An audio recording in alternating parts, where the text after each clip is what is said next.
demand an apology. It's a good thing there are so many in the Christian intellectual tradition. That is not funny. But it's true. An apology is a somewhat technical term in philosophy. It's a book or an article that defends a philosopher's well-reasoned worldview or point of view. It's sort of like a memoir on steroids. Not only does it contain all of the things a person believes, but it also contains the arguments for why they believe those things, and explanations about the particular experiences in their life that led them to have these beliefs. St. Augustine, a philosopher and Catholic bishop, was the first in this long tradition. He wrote the Confessions in the 7th century AD. Part of the reason why he wrote the book is because he believed in Plato's theory of anamnesis. Bless you. Thank you. The Platonic thesis of anamnesis is the theory that all knowledge comes from within. So in order to arrive at truth, we have to examine our own souls.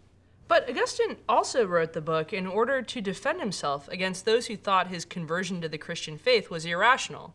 So in a part, Augustine's Confessions is apologetics, a reasoned defense of Christianity as a whole, as well as an apology, a reasoned defense of Augustine's own views. And this tradition has continued all the way up until the present. In fact, there are many examples of philosophers who've taken the time to write out their particular apologies. For instance, John Henry Newman in the late 18th century wrote his Apologia pro seu vita sua in order to defend himself against charges that his conversion to Catholicism was irrational. In this class, we want you to take some time to really consider difficult issues about faith, morality, meaning, and God, and to figure out what your beliefs are and why you believe them. We sort of want you to write a miniature apology. And it doesn't matter what your particular views on these matters end up being. Maybe you've recently converted to Judaism. Maybe you've always been a secular agnostic. Maybe you're flirting with radical existentialism. Whatever your views on these issues, it's important that, as an adult, you have serious intellectual considerations to bring to bear on the topics. The first part of this assignment is actually going to be filled out online at the beginning of the semester using a special survey that we've created for this class. The survey is going to ask you to take some time to consider your views coming in about faith, morality, and meaning. Throughout the class, we'll refer back to these questions and have you refer back to your particular answers in order to critically defend them, think them through, argue about them, and maybe even change some of them.